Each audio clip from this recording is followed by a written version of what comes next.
대단히 반갑습니다. 선분배 후 성장정책의 함정 김영영. 선거철이 돌아오면 경제성장과 소득 분배에 관한 문제가 중요한 공약의 하나로 등장한다. 어떤 후보는 선성장 후 분배라는 논리를 펴는가 하면 다른 후보는 선분배 후 성장이라는 논리를 펴기도 한다. 선성장을 주장하는 논리는 빵의 크기를 크게 하면서 그 과정에서 자연스럽게 분배가 이루어지도록 하겠다는 것이다. 반면 선분배를 주장하는 논리는 빵의 크기를 키우는 것도 중요하지만 고르게 나누어 가질 수 있는 방법적 복지정책에 역점을 두겠다는 뜻으로 해석된다. 그러나 두 주장 모두 경제원리에 명확하게 부합하는 개념은 아니다. 성장과 분배는 성의 문제가 아니라 동시적인 것이며 분리 가능한 것이 아니기 때문이다. 특히 선분배 후 성장이라는 논리가 더욱 그러하다.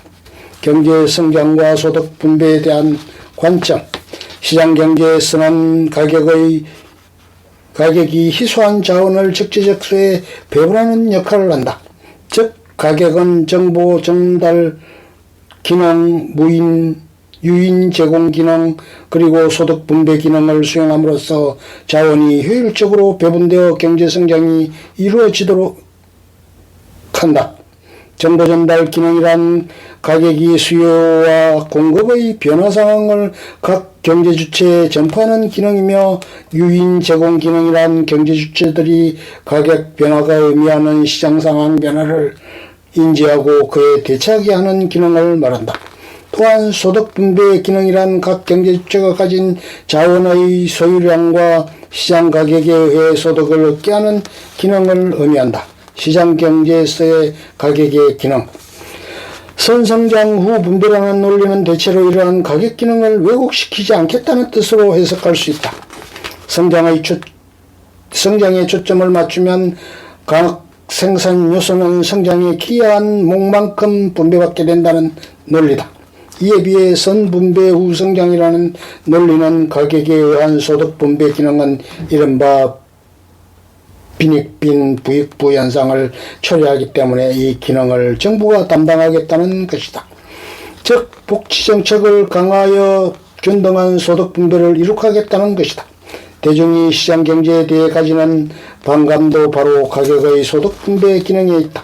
시장경제에서는 가난이 자신의 책임이 아닌 시장의 책임으로 돌려진다.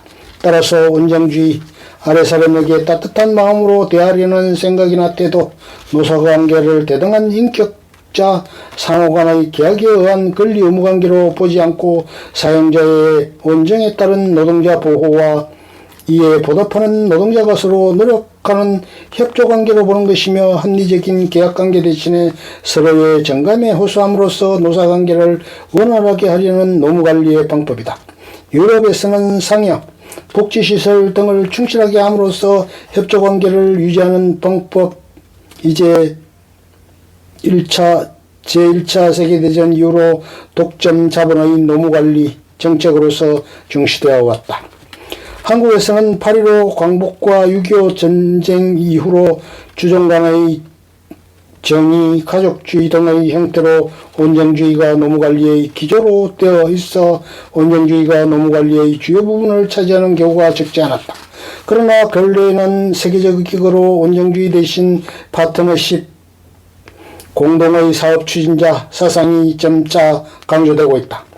영국의 오원과 같은 공상적 사회주의자들에 의해 실험되다가 독점 자본이 확립된 제1차 세계대전 이후 노무관리의 주된 방법이 되었다. 의와 빈부격차에 대한 불만을 해소하기 위한 정치적 결정에서 복지정책이 태동한다. 그리고 복지정책은 가격의 소득 분배 기능을 정보 전달 기능 및 유인 제공 기능과 분리시킨다는 점에 그 특징이 있다. 앞에 두 기능은 가격이 담당하도록 하고 소득 분배 기능은 정부가 맡아 공평한 소득 분배를 이룩함과 동시에 성장응도 얻게 한다는 것이다. 성장과 분배에 대한 두 관점의 차이.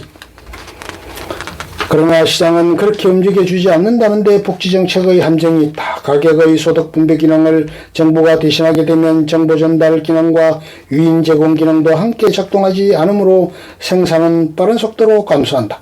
선분배 후 성장을 주장하는 사람들은 분배 방식에 따라 생산과 성장이 크게 영향받는다는 사실을 간과하고 있는 것이다.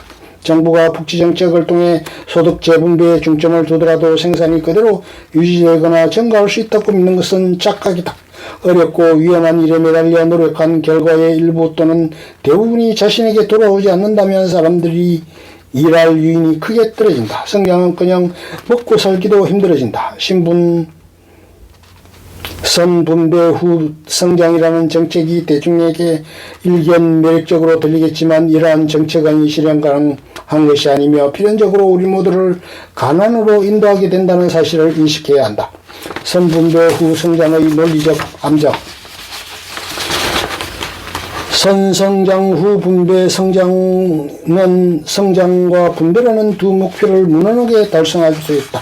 빠른 경제 성장에 또 불구하고 한국의 소득 분배는 다른 나라에 비해 한결 고른 편이라는 사실을 알 필요가 있다.